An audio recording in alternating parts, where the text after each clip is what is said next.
ವಿದ್ಯಾರ್ಥಿ ನಿಲಯಗಳ ಆಹಾರ ಟೆಂಡರ್ನಲ್ಲಿ ಅಕ್ರಮ, ಅಪ್ರಾಪ್ತ ಮಕ್ಕಳಿಂದ ಶೌಚಾಲಯ ಸ್ವಚ್ಛತೆ ಮತ್ತು ಅಧಿಕಾರಿಗಳ ದೀರ್ಘಾವಧಿ ಒಂದೇ ಹುದ್ದೆ ಸೇರಿದಂತೆ ಹಿಂದುಳಿದ ವರ್ಗಗಳ ಕಲ್ಯಾಣ ಇಲಾಖೆಯಲ್ಲಿ ನಡೆದಿದೆ ಎನ್ನಲಾದ ಅಕ್ರಮಗಳ ಕುರಿತು ಸಮಗ್ರ ತನಿಖೆ ನಡೆಸುವಂತೆ ಆಗ್ರಹಿಸಿ ಕಲ್ಯಾಣ ಕರ್ನಾಟಕ ರಕ್ಷಣಾ ವೇದಿಕೆ ಜಿಲ್ಲಾ ಘಟಕದ ನೇತೃತ್ವದಲ್ಲಿ ಧರಣಿ ಸತ್ಯಾಗ್ರಹವನ್ನು ಪ್ರಾರಂಭ ಮಾಡಲಾಗಿದೆ.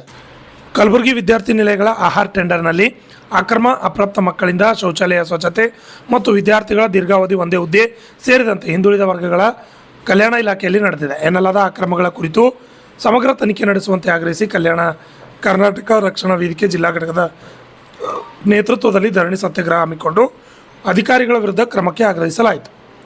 ಈ ಸಂದರ್ಭದಲ್ಲಿ ಅಂಬರೀಶ್ ರಾಜಾಪುರ, ಸತೀಶ್ ಕಡು, ಅಜಯ್ ಟೆಂಗೆ, ಸಿದ್ದು ಸ್ವಾಮಿ ಸೇರಿದಂತೆ ಅನೇಕರು ಹಾಜರಿದ್ದರು.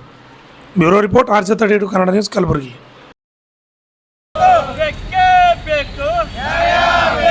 ಭ್ರಷ್ಟಾಧಿಕಾರಿ ಈರಪ್ಪ ಆಶಾಪುರರು ಅಮಾನತು ಮಾಡಲೇಬೇಕು. ಭ್ರಷ್ಟಾಧಿಕಾರಿ ಉಪನಿರ್ದೇಶಕರಾದಂಥ ಈರಪ್ಪ ಆಶಾಪುರರನ್ನು ಅಮಾನತು ಮಾಡಲೇಬೇಕು. ತಾಲೂಕು ಅಧಿಕಾರಿಯಾದಂಥ VV ಹಿರೇಗೌಡನ್ನು ಅಮಾನತು ಮಾಡಲೇಬೇಕು. ತಾಲೂಕು ಅಧಿಕಾರಿಯಾದಂಥ VV ಹಿರೇಗೌಡನ್ನು ಅಮಾನತು ಮಾಡಲೇಬೇಕು. ಬೇಕೇ ಈರಪ್ಪ ಆಶಾಪುರ ಕೂಡಲೇ ಅಮಾನತು ಮಾಡಲೇಬೇಕು. ಮಕ್ಕಳಿಗೆ ಸರಿಯಾದ ಆಹಾರ ನೀಡತಕ್ಕಂಥ ಅಧಿಕಾರಿಗಳು ಕೂಡಲೇ ಅಮಾನತು ಮಾಡಲೇಬೇಕು. ಬೇಕೇ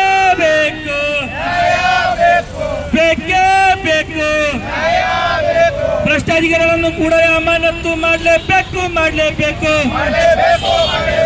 ಒಂದೇ ಇಲಾಖೆಯಲ್ಲಿ 24 ವರ್ಷ ಸೇವೆ ಸಲ್ಲಿಸುತ್ತಿರುವ ಆರಿಫನ್ನು ಕೂಡಲೇ ಅಮಾನತು ಮಾಡಲೇಬೇಕು. ಒಂದೇ ಇಲಾಖೆಯಲ್ಲಿ 24 ವರ್ಷ ಸೇವೆ ಬೇಕು. ಈಶ್ವರ್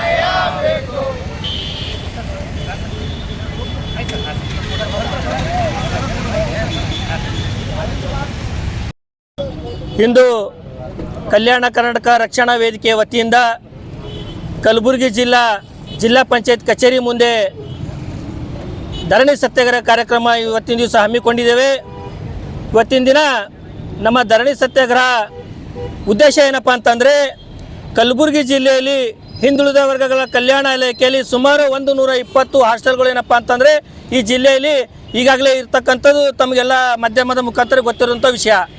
ಆದರೆ ಹಿಂದುಳಿದ ವರ್ಗ ಕಲ್ಯಾಣ ಇಲಾಖೆಯಲ್ಲಿ ತಾಲೂಕು ಅಧಿಕಾರಿಯಾದಂಥ ಹಿರೇಗೌಡ ನಾಲ್ಕು ಅಧಿಕಾರಿ ಏನಪ್ಪ ಅಂತಂದರೆ ಅರೆ ಅಲೆಮರಿ ಏನು ಹಾಸ್ಟೆಲ್ ಇದೆ, ಆ ಹಾಸ್ಟೆಲ್ನಲ್ಲಿ ಈ ನೇರವಾಗಿ ಹಿರೇಗೌಡ ಏನು ಹೇಳ್ತಾನಪ್ಪ ಅಂತಂದರೆ ಅಲ್ಲಿ ವಾರ್ಡನ್ ಕರೆ ಮಾಡಿ ಅಲ್ಲಿ ಇರ್ತಕ್ಕಂಥ ಅರೆ ಅಲೆಮರಿ ಮಕ್ಕಳೇನಪ್ಪ ಅಂದ್ರೆ ಅದೇ ಕೆಲಸ ಮಾಡ್ತಾರೆ. ಆ ಮಕ್ಕಳಿಗೆ ಏನಪ್ಪ ಅಂತ ಟ್ಯಾಂಕ್ನಲ್ಲಿ ಇಳಿಸೇನಪ್ಪ ಅಂದರೆ 200 ರೂಪಾಯಿ ಕೊಟ್ಟು ಟ್ಯಾಂಕ್ ಸಾಫ್ ಮಾಡಿಸುವಂಥ ಕೆಲಸ ಇಲ್ಲಿ ಭ್ರಷ್ಟ ನಾಲ್ಕು ಅಧಿಕಾರಿ ಹಿರೇಗೌಡ ಮಾಡುವಂಥ ಕೆಲಸ ಇಲ್ಲಿ ಕಂಡು ಬರ್ತಾ ಇದೆ. ಇದು ಸಂಪೂರ್ಣವಾಗಿ ನಮ್ಮಲ್ಲಿ GPS ಮುಖಾಂತರ ಆ ಮಗು ಟ್ಯಾಂಕ್ನಲ್ಲಿ ಇಳಿದೇನಪ್ಪ ಅಂದ್ರೆ ತೊಳೆಯುವಂಥದ್ದೇನಪ್ಪ ಅಂದ್ರೆ ನಮ್ಮ ಹತ್ರ ದಾಖಲಾತಿ ಕೂಡ ಇದೆ. ಅದೇ ರೀತಿಯಾಗಿ ಇದರ ವಿಷಯವಾಗಿ ಸಂಬಂಧಪಟ್ಟ ಉಪನಿರ್ದೇಶಕರಾದಂಥ ಈರಪ್ಪ ಆಶಾಪುರ ಅವರಿಗೆ ನಾನು ಸುಮಾರು 1 ತಿಂಗಳ ಹಿಂದುಗಡೆ ಮನವಿ ಪತ್ರ ಕೊಟ್ಟರು ಕೂಡ ಯಾವುದೇ ಒಂದು ತನಿಖೆ ಮಾಡದೆ ನೇರವಾಗಿ ನಾವು ಕಳ್ಳನ ವಿರುದ್ಧ ನಾವೇನಪ್ಪ ಅಂದ್ರೆ ಅರ್ಜಿ ಕೊಟ್ಟಿದ್ದೀವಿ. ಅದೇ ಕಳ್ಳನಿಗೆ ಏನಪ್ಪ ಅಂದ್ರೆ ನ್ಯಾಯಾಧೀಶನಾಗಿ ಮಾಡಿ ಅವನಿಗೇನಪ್ಪ ಅಂದ್ರೆ ತನಿಖೆ ಮಾಡೋಂಥ ಆದೇಶ ಕೊಡ್ತಾನೆ. ಅರೆ ನಾಲ್ಕು ನನ್ನ ಮಗನೇ ಅಧಿಕಾರಿ, ನೀನು ನಾನು ಕೊಟ್ಟಿರೋ ವಿಷಯ ಯಾವುದಪ್ಪ ಅಂತಂದರೆ ನಾನು VB ಹಿರೇಗೌಡಿಗೆ ಏನಪ್ಪ ಅಂತಂದರೆ ತನಿಖೆ ಮಾಡಂತ ನಾನು ನಿಮಗೆ ಮನವಿ ಕೊಟ್ಟಿರ್ತೀನಿ. ಆದರೆ ನೀನು ಮತ್ತು ಇಬ್ಬರು ಕೂಡ ಏನಪ್ಪ ಅಂದರೆ ಹಿಂದುಳಿದ ವರ್ಗ ಕಲ್ಯಾಣ ಇಲಾಖೆಯಲ್ಲಿ ಮಕ್ಕಳಿಗೆ ಸರಿಯಾದ ಆಹಾರ ಪೂರೈಕೆ ಮಾಡದೆ ಕೋಟ್ಯಾನುಗಟ್ಟಲೆ ಏನಪ್ಪ ಅಂದರೆ ಲೂಟಿ ಮಾಡುವಂಥ ಕೆಲಸ ಇವತ್ತು ನಮ್ಮ ಕಲಬುರಗಿಯಲ್ಲಿ ಇರ್ತಕ್ಕಂಥ ಎಲ್ಲ ಹಾಸ್ಟೆಲ್ಗಳಲ್ಲಿ ಕಂಡು ಬರ್ತಾ ಇದೆ. ನಾನು ನೇರವಾಗಿ ಹೇಳೋದಿಷ್ಟೇ ಏನಪ್ಪ ಅಂತಂದರೆ ಇಲ್ಲಿ ಇರ್ತಕ್ಕಂಥ ಉಪನಿರ್ದೇಶಕರಾದಂಥ ಈರಪ್ಪ ಆಶಾಪುರ ಕೂಡಲೇ ಅಮಾನತಾಗಬೇಕು. ಈ ತಾಲೂಕು ಅಧಿಕಾರಿಯಾದಂಥ VB ಹಿರೇಗೌಡ ಏನಂದ್ರೆ ಅಮಾನತಾಗಬೇಕು. ಅದೇ ರೀತಿಯಾಗಿ ಮತ್ತು ಅಲ್ಲಿ ಸುಮಾರು 24 ವರ್ಷದಿಂದ ಹಿಂದುಳಿದ ವರ್ಗ ಕಲ್ಯಾಣ ಇಲಾಖೆಯಲ್ಲಿ ಮೊಹಮ್ಮದ್ ಆರಿಫುದ್ದೀನ್ ಅಂತ ಮೇಲ್ವೇಕ್ಷಕರಾಗಿ ಖಾಯಮಾಗಿ ಅಲ್ಲೇ ಟಿಕಣ ಉಳಿಯುವಂಥ ಕೆಲಸ ಮಾಡಿದ್ದಾನೆ. ಇವತ್ತು ಯಾವುದೇ ಅಧಿಕಾರಿ ಬಂದರೂ ಕೂಡ ಮೊದಲೇನಪ್ಪ ಅಂತಂದರೆ ಯಾವುದೇ ಒಂದು ಉಪನಿರ್ದೇಶಕರು ಬಂದರೂ ಕೂಡ ಆರಿಫನಿಗೆ ಭೇಟಿಯಾದರೆ ಮಾತ್ರ ಇಲ್ಲಿ ಏನಪ್ಪ ಅಂತಂದರೆ ಅಲ್ಲಿ ಆ ಕುರ್ಚಿ ಮೇಲೆ ಕೂಡುವಂಥ ಸಂಭವ ಇದೆ. ಇಲ್ಲಪ್ಪ ಅಂತಂದರೆ ರಾಜಕಾರಣಿ ಒತ್ತಡದಿಂದ ಏನಪ್ಪ ಅಂದ್ರೆ ಅವ್ರಿಗೆ ಹೊರಗಡೆ ಮಾಡುವಂಥ ಕೆಲಸ ಮಾಡ್ತಾನೆ. ಕೂಡಲೇ ಅರಿಫುಗೆ ಏನಪ್ಪ ಅಂದ್ರೆ ಅವನ ಆಸ್ತಿ ಪಾಸ್ತಿ ತನಿಖೆ ಆಗಬೇಕು, ಅವನ ಆಸ್ತಿ ಪಾಸ್ತಿ ಮುಟ್ಗೋಲಾಗಬೇಕು.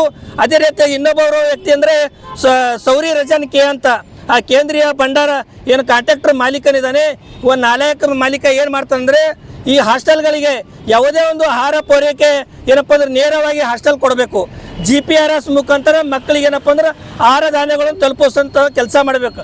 ಆದರೆ ಇಲ್ಲಿಯ ಟೆಂಡರ್ ಮಾಲೀಕ ಏನು ಮಾಡ್ತಾರಂದರೆ ಆಯಾ ಸಂಬಂಧಪಟ್ಟ ಹಾಸ್ಟೆಲ್ ವಾರ್ಡನ್ಗಳಿಗೆ ಪ್ರತಿ ತಿಂಗಳವರಿಗೆ ದುಡ್ಡು ಕೊಟ್ಟು ಏನಪ್ಪ ಅಂತಂದರೆ ಅಲ್ಲಿ ಏನಪ್ಪ ಅಂದ್ರೆ ಕೋಟ್ಯಾನುಗಟ್ಟಲೆ ಟ್ರೆಜರಿ ಆಫೀಸ್ಗೆ ಏನಪ್ಪ ನಕಲಿ ದಾಖಲೆ ಸೃಷ್ಟಿ ಮಾಡಿ ಇವತ್ತು ಹಣವನ್ನು ಲೂಟಿ ಮಾಡುವಂಥ ಕೆಲಸ ಮಾಡ್ತಾ ಇದ್ದಾನೆ.